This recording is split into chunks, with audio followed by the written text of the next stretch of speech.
I remember when critics of the climate change consensus in the scientific community used to deny the existence and reality of climate change. And I suppose it is big progress that they seem to have surrendered that position. I don't hear anybody anymore denying the existence of climate change, at least in official settings like this. And I do think that that's progress. But the question now seems to have turned to, as Dr. Greenstone just said, either side issues, which I think are an irrelevant distraction from what we're focused on, or else basically emotional or psychological question of how alarmed we should be. And I suppose, we can talk about that, but I would rather if we focused on the actual scientific evidence we have of the processes that are underway. So Dr. Schindel, I'd like to ask you, is climate change getting worse? In other words, if we stay on the course we're on, are we headed for more and more of the kinds of disasters we've seen in terms of record drought and record forest fires and rising ocean levels and so on?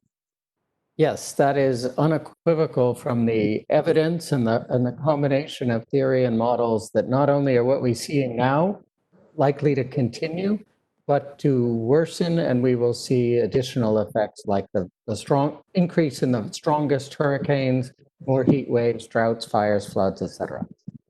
But sometimes there's an effort, and I think we've seen it today, to detach actual events we're seeing, whether it's increasing extreme weather events like hurricanes or record drought and record heat waves and rising ocean levels. So there's an effort to detach the things we actually see around us from the process of climate change.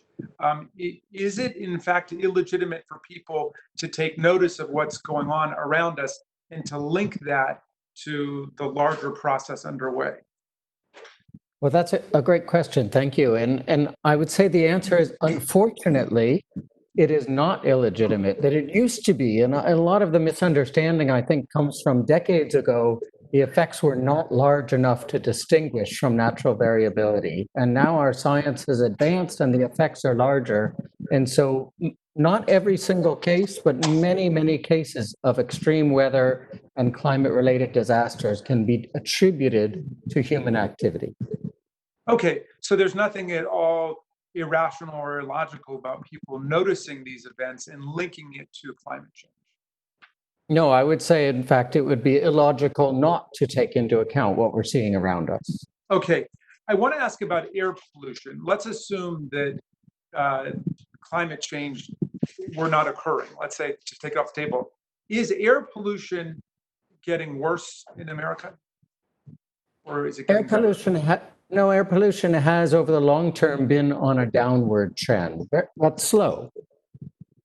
Okay, but there are still serious health effects from air pollution, as some of the doctors were suggesting, right? That is unequivocal. We find around 250,000 Americans are dying early every year due to air pollution. Okay, despite our best efforts and despite the progress that we've made so far, and of course, this administration is doing everything it can to undo a lot of the progress by reversing dozens of air pollution regulations that we put in place at the EPA. Is there something illogical or strange about trying to make progress on climate change with the same solutions we're using to try to reduce air pollution? Well, no, and in fact, I think what we need to recognize is that the progress we've made in air pollution did not come about just by chance because time went on, but by a lot of hard work by the EPA putting into place effective regulations. And what their analysis shows now is that it's actually less expensive to deal with air pollution and climate change as a unified problem, that we do not want to separate these. We find the most cost-effective solutions by tackling these simultaneously. Okay.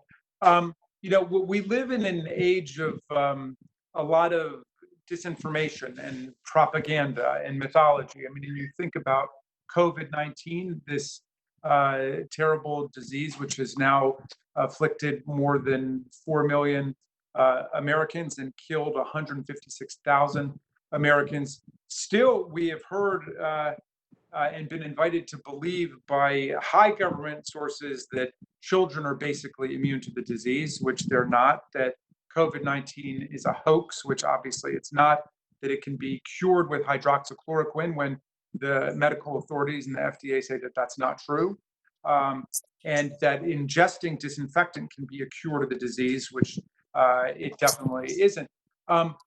What about the propaganda and disinformation about climate change? Has that been a hindrance to our ability to address the problem in a bipartisan or multi-partisan or nonpartisan way? The gentleman's time has expired. You may answer his question. Thank you, Chairwoman. I would say that yes, that has been a distraction, that it has made it harder to achieve progress. It has made it harder to put the actual cost of using fossil fuels into our economic system. What my colleague, Dr. Greenstone, has been discussing, the social cost, namely that we should level the playing field and we should account for the real cost of burning fossil fuels that cause both climate change and air pollution. And then we can let the market decide. It's already shifting in the direction we want, but it would be shifting faster without the misinformation and the failure to account for the real cost of using fossil fuels. Thanks. The gentleman's time has expired. Congressmember Palmer, you are now